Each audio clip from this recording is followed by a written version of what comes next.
Hello and welcome back to round 5 of our Eternal Masters weekend Highlander at Dandenong, Next Level Games Dandenong. My name is Angus Mackay, this is CBR MTG, and I'm joined by Philip Nicholson. Hello. We did it. So, we have gone through a bunch of rounds now, coming into our second last one, round 5. This was a 6-round event, so we did take it all the way down to the very end. And we'll be doing the quarters, the semis, and the finals as well. So stay tuned for that one. But we've got an interesting matchup right here. We have Paul Mitchell, a very renowned Highlander player and somewhat giant of the format, versing newcomer Kevin Nugent on Flashhawk on the left by Paul, and a deck by the name of Hot Shame on the right. So let's talk about Hot Shame, Phil. You have the deck list in front of you. Why don't you let us know how it ticks? So it's a blue-red control deck, basically. It's using your normal back to basics and Blood Moon that you might expect from a blue-red control deck in the format. Mm-hmm. But it's also got a game plan built around Time Vault and a bunch of different ways to untap Time Vault, such as Tezzeret, or Vizier of the Tumbling Sands, or Voltaic Servant, and your Voltaic Key.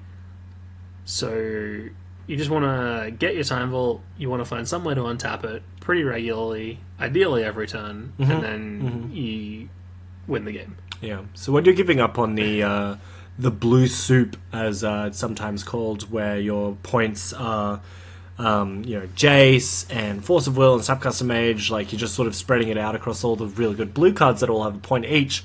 You're condensing them into Time Vault, which is 4 points, and Tinker, which is 2 points. I don't believe he's on Tinker. Because he's... Oh, yeah. I don't know how to read. That's totally reasonable. You are only human after all, and then so you're playing Tinker and Time Vault, which are quite a lot of points in themselves, but then you get to back it up with your spare copy of Force of Will. The last point is back to basics, of course, in this list. Yeah. So, but you do get to play a really good Blue Moon plan with all the really good cantrips and the counter spells and the burn spells. But then you do have a few slots dedicated specifically to your combo, as you mentioned before, Phil, with the Time Vault and the Voltaic Key and the Vizier of Tumbling Sands and Voltaic Servant. You also have Platinum Empyrean and Tinker, so that's just a nice, neat little way to get Platinum Empyrean on the battlefield if the timing calls for that. But it looks like we're sort of facilitating that through Saheeli, Sublime Artificer, and a couple of little artifacts here and there. But Tinker does come at a high cost if you're not running a bunch of artifacts. So it's nice to be playing that the Great Furnace and the Seed of the Cyanoid, which are the two artifact lands that tap for colored mana, as well as the Saheeli. But other than that, Narset, Part of the Veils, Dak Faden, like all these really good cards that you see in a lot of decks. Yeah, I mean, he's definitely a little low on the cheap artifacts to always kind of have something to tinker out of. Mm-hmm. But there's a couple options here, and it's kind of one of those things where you build your deck, and you know that occasionally you're going to have to jump through a couple of hoops to make the combo happen, but the combo makes you win the game. So it's worth it to go through the effort. Yeah.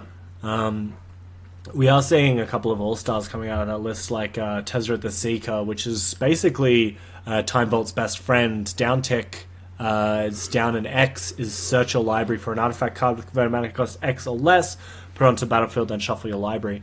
And then his uptick is untap up to 2 target artifacts. So it's basically one card combo with, well, I guess it's the second part of a 2-card combo with Time Vault, where you can fetch it out and also untap it. So cards like that, although they don't necessarily go with your Blue Moon strategy, they definitely go with your Time Vault strategy, so it's well worth it.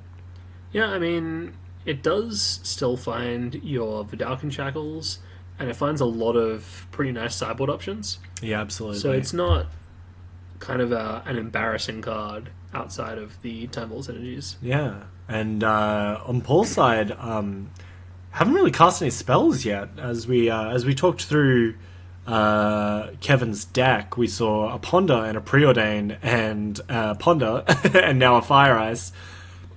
Fire Ice using just a cantrip. And Paul's going to lead on his own now useless spell that is now just going to be a cantrip by remanding it. And Kevin can play it again, which he very well might, just to draw a card. But everyone's just playing it nice and slow, you know. They're both kind of combo deck. I mean, sorry, they're both definitely combo decks, but they're playing right now as just fair, good value decks. Well, the thing about combo decks, like all-in combo decks like Flash Hulk or Storm or something like of that flavor in most formats, but I think especially in Highlander, is that if you don't have like the turn 1 or the turn 2 kill, then you may as well wait as long as you possibly can. For sure. Like, there's no reason. No pressure. Even if Paul has all of the cards he needs, like, why would he try and go off into his opponent's untapped 5 mana, most of which is blue? Which, I mean, it's not how much Kevin has open now, but for several of the last few turns, he has had that kind of amount of mana open, and there's just no reason for Paul to try and go off into that, when instead he can kind of take his time, sculpt his hand, run out things like this Narset, which this Narset's so good right now. It gains him a lot of value. It has a lot of text, in that it stops people drawing, well, and by people I mean your opponents, from drawing cards that aren't in their draw step, which is really nice because it ruins cantrips and any kind of 2-for-1 from like a fire, like a Cryptic Commander or Mystic Confluence. Yeah, Narset's so good in these mirrors. 2 really good cards from War of the Spark, we mentioned in our previous match 3, where we were watching Blue Eye Control, talking about how Teferi was such a powerhouse coming out of War of the Spark, but Narset's seen a lot of play in Highlander. Yeah, I mean, I've definitely seen Narset kind of referred to as like a sorcery speed dig through time. Yeah. Which, you know, if you're familiar with how ridiculous dig through time is, then it kind of seems pretty obvious why Narset would be really good. I think it's just like, and this is not my opinion, this is just straight up fact, so it's not really a I think sort of thing, but the Narset gets better as you go back far in formats. So yeah, definitely. The more eternal it becomes, the more Narset's relevance is, because that stopping your opponent from drawing is insane. Like, where Brainstorm is legal, be the person playing Narset, you know? It's partially that. So, like, obviously, as you go back in time, the game gets played more on the stack and in the hand. Yeah. But it also gets played a lot less on the battlefield. Yeah. You know, your control decks in Standard are often playing a pretty decent number of creatures. And, you know, there's a lot more kind of mid-range decks where, like, playing a Planeswalker that just has no protection whatsoever she's just gonna get attacked. And she's gonna die. Yeah. And whereas, you know, in a lot of matchups in Highlander, your Narset is just never going to be under any threat whatsoever.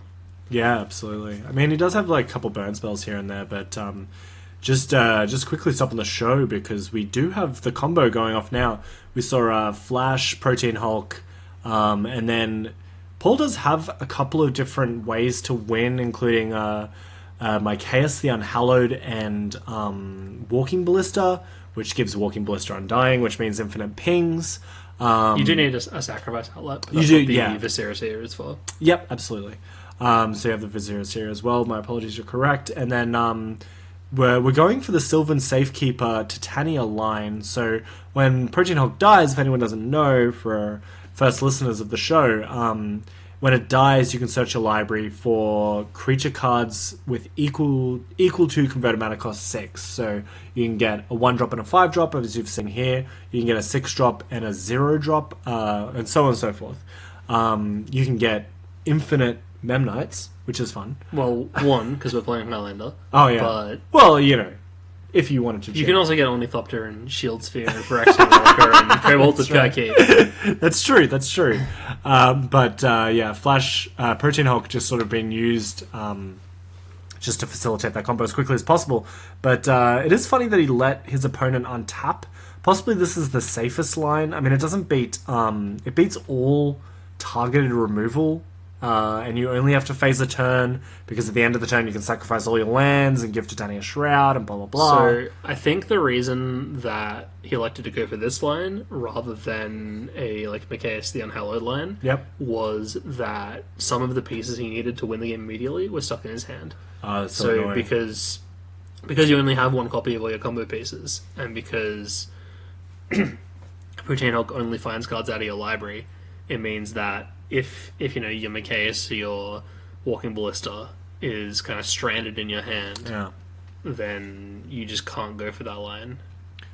Yeah, so it's kind of unfortunate that he had to go for the Titania Safekeeper there, and he kind of only had to fade a turn against pretty much any kind of interaction, and Kevin decided instead of interacting, he just win the game. Yeah, and what he thought was playing against Blue-Eye Control, because I think we saw Buried Ruin, so there was potential to be something that wasn't just Blue-Red Control, rather, sorry.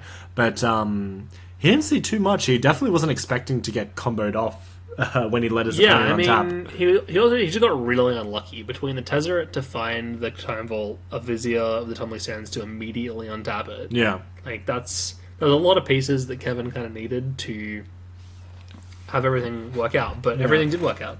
And we were talking about how Paul can just sort of wait and sculpt his hand and take his time and blah blah blah. We didn't realize that Kevin was probably doing the same thing. Yeah, I mean, he didn't necessarily have the information that Kevin also has instant wins in his deck. Yeah, that's very true. So we'll go quickly into sideboards as they are sideboarding now. But on Paul's side, some cards that I might want to see, you should be able to see it on your screen now, but for some cards that we might want to see is probably cards like Assassin's Trophy, and again, the Carpet of Flowers. We're not playing Choke in this build, so no Choke. Is there anything else that you see that you might find interesting, Phil? Yep. I mean, I'm a big fan of Abrupt Decay here. Yep.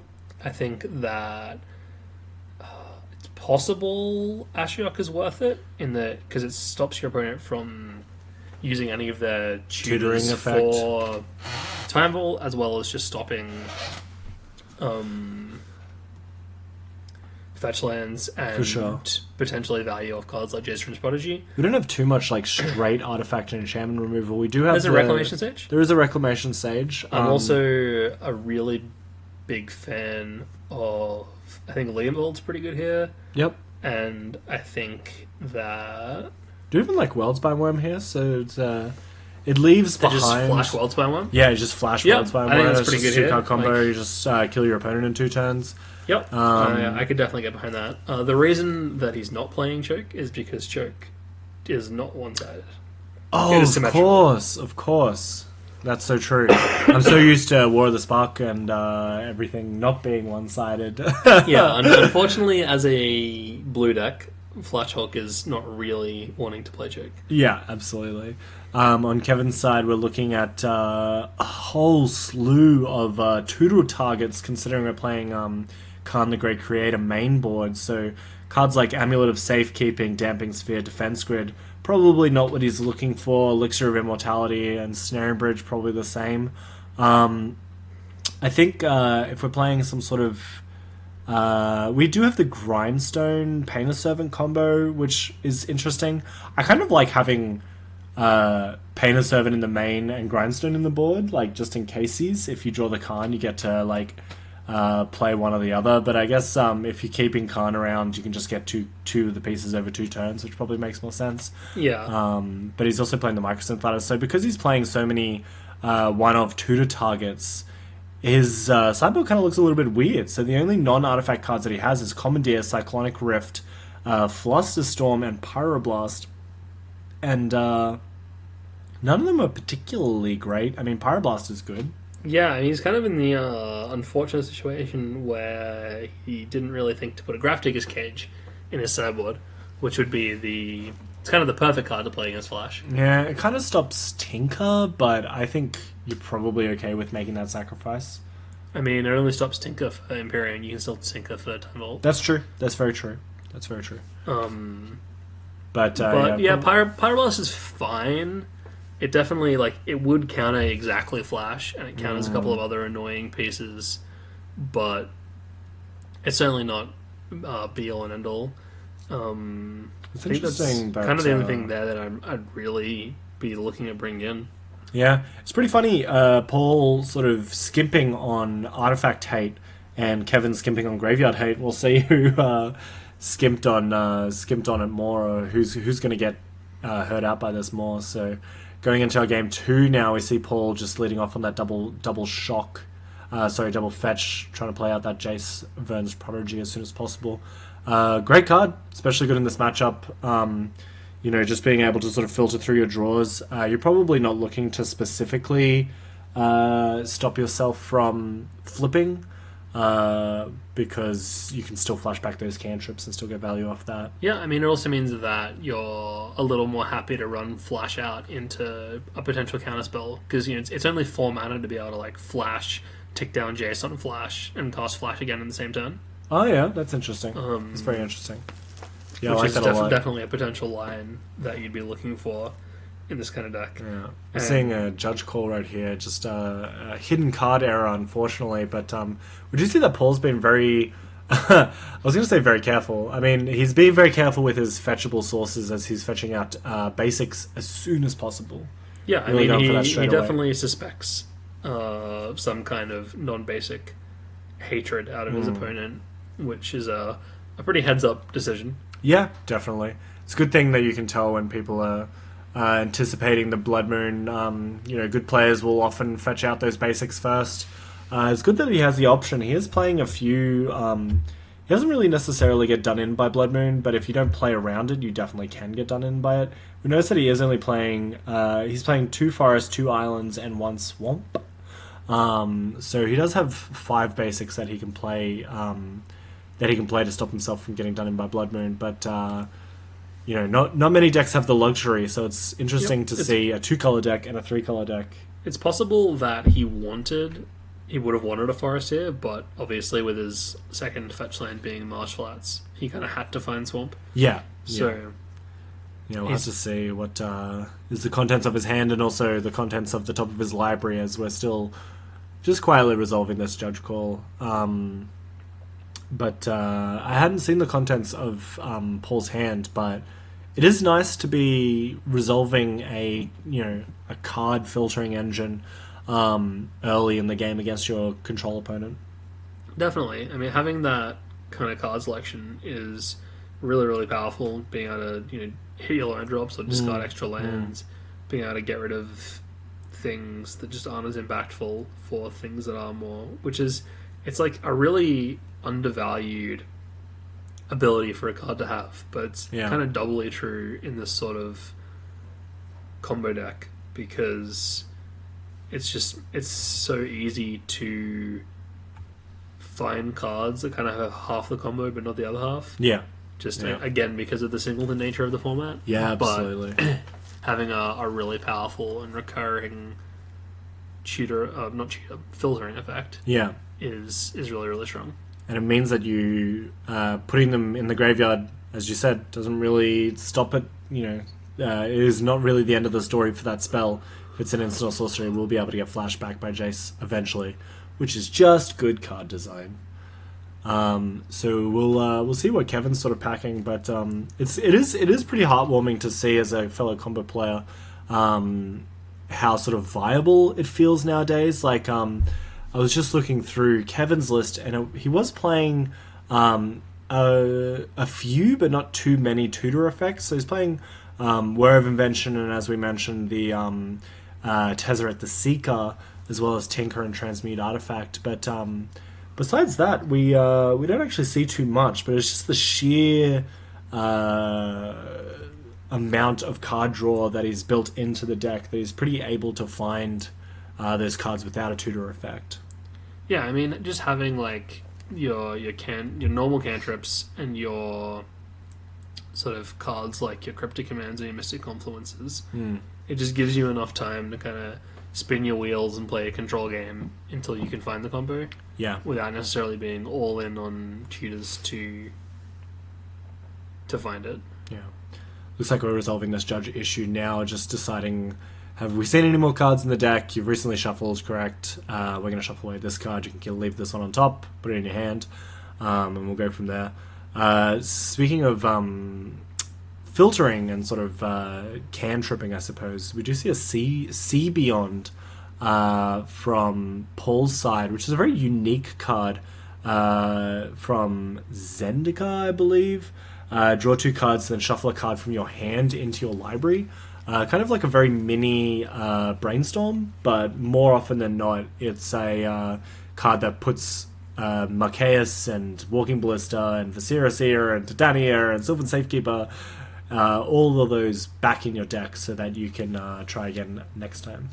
It is unfortunately from Rise of the Eldrazi. I'm so sorry to hear that. But yeah, it's one of those instances where, because you can only play one copy of all these cards, and because sometimes you need those cards to be in your deck and not in your hand, you're sometimes playing some pretty wonky effects like your Sea Beyond to actually get them back there, because after Jace the Mind Sculptor and Brainstorm, options for getting cards into your hand back into your library that don't suck, so they start getting pretty far down towards the bottom of the barrel. Yeah. I mean, we do have Noxious Revival as a one-of as well. I mean, that's obviously a very small line, but putting it back in your deck, putting it back on top of your deck and then immediately shuffling is like a consideration. But again, as you said, you have to start digging pretty deep to find cards that actually do something after a little while. It is unfortunate that we're not seeing the incredible Latnam's Legacy in this this list. Perhaps in the future we'll pass on the message to him that Latnam's Legacy they should just play a worse version of Sea Beyond when that card's already terrible. It's a good fourth copy of that effect that you need. Oh, okay. It's interesting we see the Limdal's Vault getting exiled here. Perhaps looking to flash it back immediately just to get that advantage straight away. But Limdal's Vault, pretty good card. It is currently exactly 1 point, so it might be worth punching it off in the near future. For anyone who doesn't know, Limdal's Vault, Legacy legal, not modern legal, but Legacy legal, is a 2-mana base. It's basically a tutor. It's a very painful tutor. So you look at the top 5 cards of your library. If you like them, you can reorder them and put them back in the order of your choosing. If you don't like them, you can pay 1 life, put it on the bottom of your library, and go again. So you can do that 20 times and die, if so choose. Cool win con for if your win con is you dying and losing the game. But also good at just finding one of those redundant combo pieces that you need. Like if you get, you can get Flash, or you can get something that transmutes for Flash, or you can get Merchant Scroll or something like that. Like if you're looking for Flash, you're not looking for 1 card, you're looking for 6. Yeah, I mean, I think that Paul actually already has the full combo. He was sitting on Hulk from pretty early on into the game and did transmute his Model Mixture into a Flash. I think he's just looking for protection, or just the surety that he'll be able to force his Flash through a counterspell or 2. Yeah. Then the Limnal's Vault is definitely, the fact that it's an instant is really nice. Yeah, I like it a lot. And it is a little unfortunate that the card kind of goes to the top of your library, and it can cost you an awful lot of life. But when your deck does also then have all these kind of additional tutors built into it, it kind of helps a lot. So I wonder what piece he's looking for now. Possibly something to put a card back into his hand. He did have the Brainstorm, so... I mean, it could just be like a Thoughtseize effect or something like that. Yeah. Just to make sure the way is clear. He did put down a Spell Pierce. He's paying a lot of life. He's definitely looking for something very particular. Okay, it was evidently my mistake. He did not have the Protean Hulk in hand, because it is in that pile of cards. Well, he had... I mean, I guess he had Summoner's Pact very early on in the Limdal's Vault, but I suppose that he just wanted to cut out the middle person, not worry about trying to hold up double green too, which he doesn't currently have. If he lets it resolve and then he counters the next thing. If you assume that your opponent's only real way to win the game is through Time Vault, and they're probably not pressuring your life total, then Sure. you're pretty safe to limb duels as much as you want. Yeah. You know, while Not you 20 are times. technically correct that you could limb duels yourself to death for no real reason, your deck probably only has 60 cards in it to start with, and then when you take out all the cards you've drawn from the game, you're paying like a maximum of 8 or 9 life to actually see the exact card that you want. Yeah, but if you want to look at them again, like you're That's not 100% sure If the you, first if you time. change your mind after going through your whole deck and decide that actually, no, really, I did want that Summoner's Pact, You're like, then, you'll yeah. have a bad time. Yeah. This is what the combo has finally come together, and he has let it resolve. So he's got Mystic Confluence and Force of Will in hand, so he does have some combos available to him. Mystic Confluence not able to be cast at the moment, but that Factual Fiction might get him somewhere he needs to be. But realistically, he just takes the Force of Will here, hope that the Factual Fiction misses, and then goes for gold. Yeah, I mean, Kevin kind of found himself in the unfortunate situation here where he kind of just has to let the duress resolve because there's no point in Force of Willing it because duress is just going to take Force of Will, right? Yeah. Well, I mean, that's actually kind of interesting. Okay. Is he just like hoping? That's very interesting. Okay, so he's opting to take the Factual Fiction. He's decided to not go off this turn.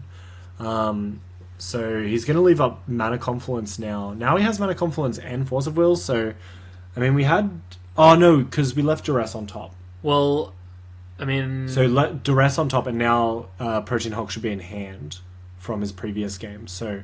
He put it in such a way where he wasn't able to go off that turn anyway, if I'm not mistaken. Okay, I mean, he had the line of Vendilion Cleaking there.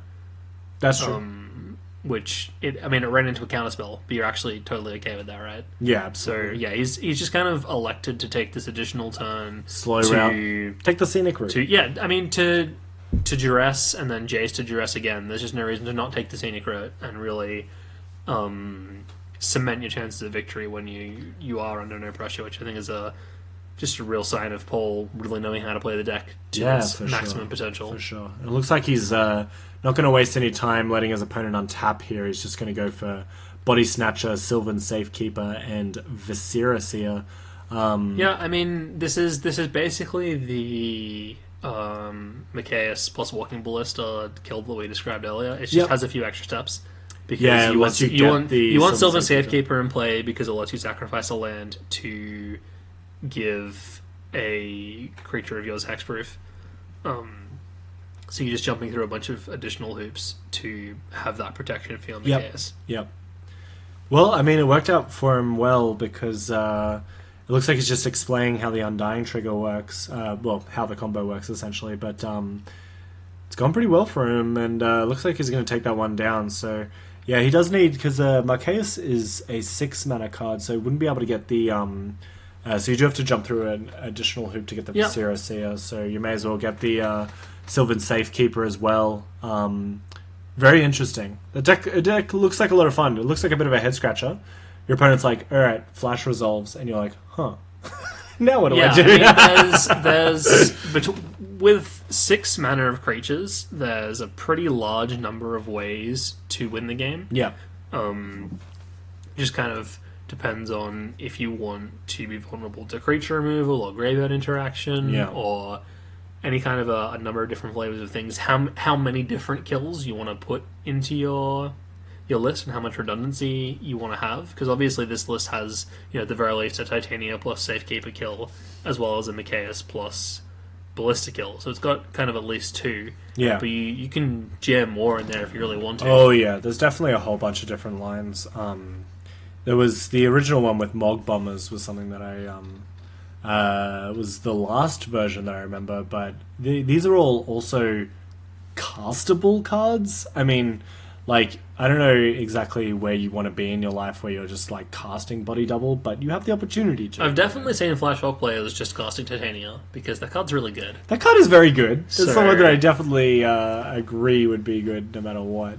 It looks like he's, if I'm not mistaken, he had the Jace that is back in his sideboard. Not wanting to deal with that This is a really interesting one because you kind of have to decide whether or not you want to be the combo deck or not the combo deck. And I think both kind of have the option. Obviously, Kevin's like way more inclined to take over as the control role, but you did see in game one that he just took that game out of nowhere because he just untapped and slammed all of his combo pieces at once. Yeah, I mean, there's definitely the capacity in the Flash Hulk deck to play a mid-range game with cards like Jace, Leovold, Titania. You definitely can do that. Yeah. And depending on how much hate your opponent has for your combo, sometimes it's sort of your only option. Yeah. But Kevin is... I mean, obviously, Paul doesn't know the entire contents of Kevin's deck, but Kevin is really quite light on ways to interact with Flash Hulk combo at all. Yeah, that's so true.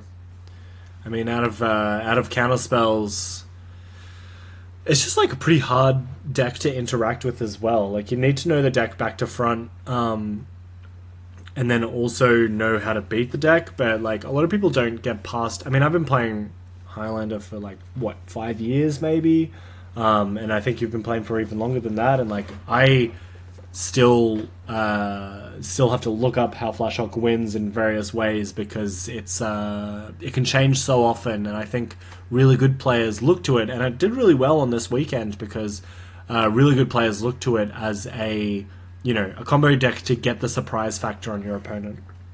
Yeah, I mean, it is pretty fast and it can be quite resilient as well. There's a lot of redundancy in quite a few of the pieces. Yeah. And there's ways to get back the pieces that you don't have redundancy for. Yeah. So it's definitely a very real deck in the format. Yeah, for sure. We're seeing them shuffle up for game 3 now.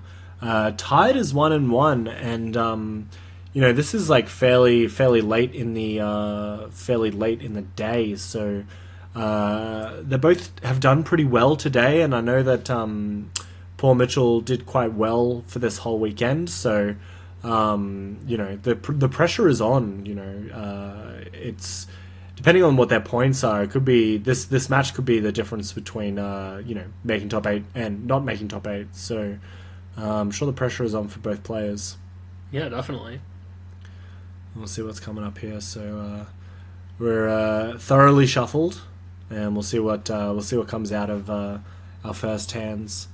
I believe that Kevin takes the play on this one, so it will affect his decision, and his decision was quite swift in that he was going to mulligan down to 6. In Paul's hand, I did see the World's Spine Worm just poking through slightly. Other than that, Wooded Foothills and not much else that I can possibly see, so we'll see if it's good enough. He has elected to, by the looks of it, keep it, so it does have some relevance in it. Yeah, I mean, there was also 5 other cards that we didn't quite identify, which... Would you keep World's Spine Worm, Wooded Foothills? And 5 other cards? No. Just those 2? Yeah. If I'd mulligan to 2, absolutely. It has lands and spells. Yeah. That's... I mean, it's not the best 2-lane hand, but yeah, he's got 2 other lands there. He's got a Thoughtseize, and I think maybe a Titania. Yeah. Seems like that's a pretty solid hand. Okay. It's pretty slow, but I mean, this is, unless you're going to get punked out by an early combo. It's kind of where you want to be. You've got a Thoughtseize, which you can either sandbag for your own combo, or you can run it out early if you are worried about getting punked by your opponent time vaulting. Yeah. I guess it depends. It will definitely depend on the next few draws for Paul because he has that World Spine Worm in hand. If he has any way to find Flash, he can just put 15 power on the board and say go. Yeah, I mean, that's probably going to be good enough. Yeah. It's not quite as good as sneak attacking World Spine Worm, but it's still pretty good, I guess. Yeah, I suppose. So I believe this can't be Kevin's 5, maybe. It looks like an okay card set though. He does have that Narset, as we mentioned before, quite the powerhouse, as well as couple of lands, couple of spells. But now we're going to see the full plethora. We've got Transmute, Artifact, Vizier of Tumbling Sands, and a Blooded Strand on Kevin's side. So pretty reasonable 5 all in all. Vizier probably not doing too much except cycling at this point, but if you're... Depending on where you are with the Transmute, you might be okay with, pulling a card and transmuting into a Time Vault. Yeah, I mean, there's currently no artifacts in Kevin's hand, so I can see why Paul didn't really prioritize that as the card to get rid of. It doesn't really do anything right now. That's true. That is very true. And I think we were discussing whether or not he would sandbag the Thoughtseize or not, but it seems that he did just play it out immediately for no other reason other than your opponent mulled to 5. Yeah, I mean, So may as well make it a 4-card hand. if your opponent is going to mulligan down to something like 5, Yeah. particularly on the play, you kind of may as well take that opportunity. Like maybe your opponent had like a Fire Ice or a Remand they were hoping to cantrip with, and like you remove that from them. Maybe that's some fast mana, or maybe they just had the combo in hand, you know? Like, Yeah, and, I mean, he's still got ways to protect his combo later, so it's not at all unreasonable to be running out that Thoughtseize early. yeah, I can see it. Also, he's got this Leovold as well, so it's we're trying to find out what we're going to put away with the Sea Beyond. Definitely not as good as it was when you have Walking Blister in your hand per se, where you want it actively in your deck. Well, you but, can just cast Walking Ballista. It doesn't actually matter if you draw Walking Ballista. Boo. Oh, okay. Fair enough. You've convinced me. Yeah, that's true. So you can cast Walking Blister, of course, but when you actually have to use the fair mode of Sea Beyond and put a card that you might want later back into your deck, it makes it less appealing, of course. Absolutely. We'll see what the follow up is from Kevin. He does have the third land, which I'm sure he was happy to see. He won't get that Narset because it was Thoughtseized on turn 1, and Narset would be a really good way for him to sort of battle his way back out of a 5-card mulligan. But yeah, he won't get a chance, and now he's not even going to get a chance to cantrip his way out of this nonsense because of old Leovold, Emissary of Tress, coming out of the sideboard. It's the Narset that attacks instead of Dig drawing 3 cards. times. Yeah, so, I mean, arguably worse. Yeah. But I just never understood the flavor of Leovold. Possibly should have just read the story and found out myself, but a 3/3 body on an advisor, like, this guy's getting dirty, you know? yeah, He's attacking for 3? It's also kind of weird if you think about it that the Trust team, you kind of have Edric that wants to let your opponents draw cards, Yeah. and then Leovold says no, there will be none of that. Very differing you can views attack from the, and get all the Edric triggers that you want, but you'll be drawing no cards off of them.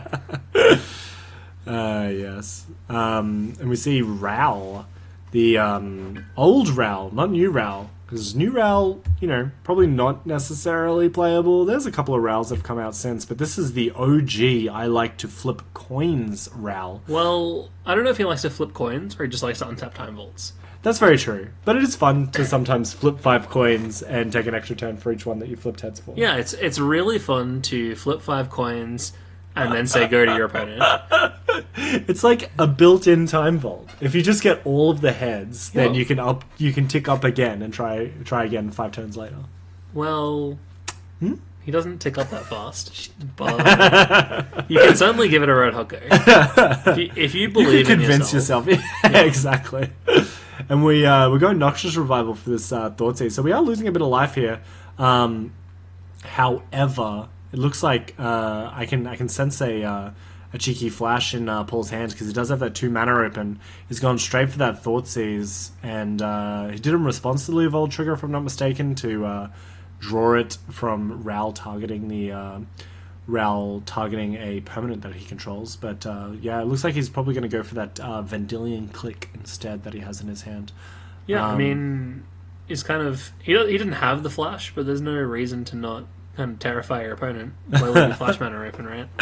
Yeah, that's true. That is true. Flash, it is a combo piece, but it's also at one point probably used in a fair mode where it is an instant speed thing that gives your creature flash.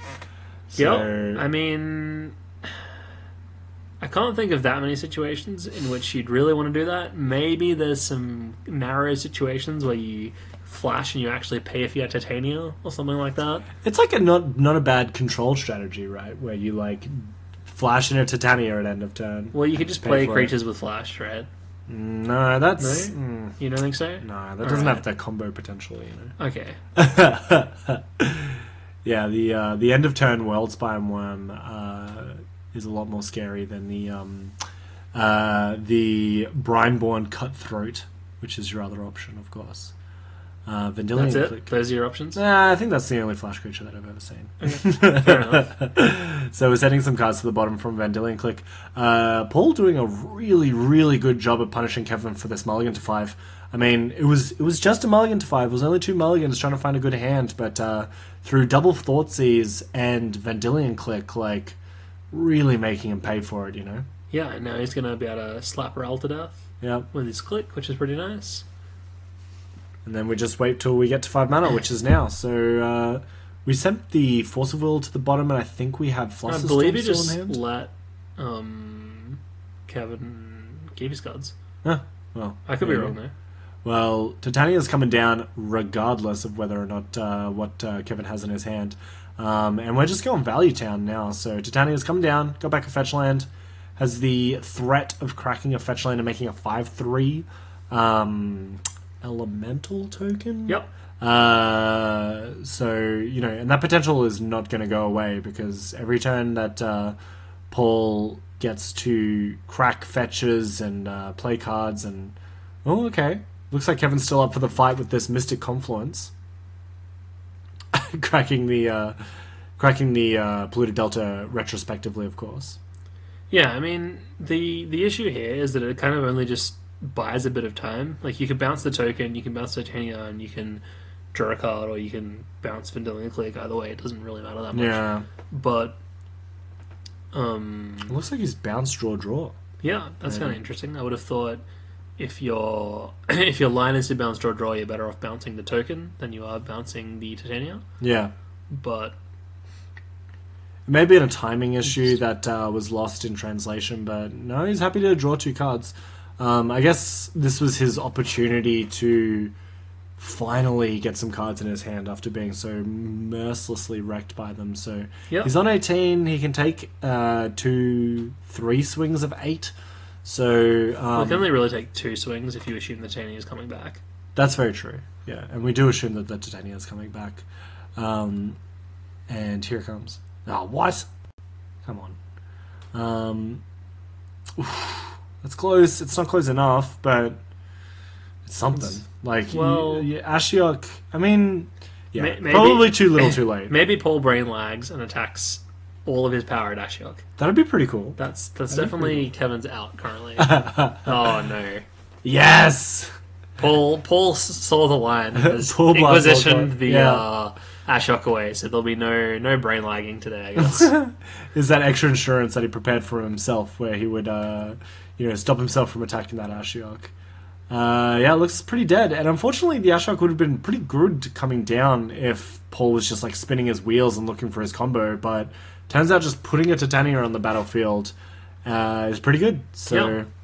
I mean, and it's kind of unfortunate because Kevin's seeing himself pretty close here. He's got the Trinket Mage, which could find a key, and like if he'd had the Time Vault maybe a bit earlier, he could have got there. Or yeah, but it seems like it's probably just going to be a little bit too little, too late. you can play. You can't even tinker. You can't even Trinket Mage for Time Vault, unfortunately. So he did have to put that back in his deck. You could have. I liked the gusto of putting the Time Vault down and just saying, look, maybe I'll untap and give you an extra turn. But looks like we're going to Pithing Needle just in case we don't get the Misty Rainforest. But I think even without the... Oh, I guess you can jump block. So Yeah, with the jump block, you could have bought a turn, but Yeah. unfortunately, Paul elected to crack in response to the Pithing Needle. Yeah. You'll be forced to name Catacomb Slug and die to elemental tokens. That's exactly right. And here comes the big one. So taking 10 power of tokens and 3 power. And that's all she wrote. So unfortunately, a little bit of an unfortunate mulligan to 5, but it did show the power of Flash Hulk as an archetype being able to sort of turn the corner and not cast Flash that game and still beat your opponent pretty handily. Yeah, so 50% of the time you play Flash, you lose, but if you don't play Flash, you win. Yeah, that's true. And 50% of the time, it works every time. So Yeah. that's pretty good.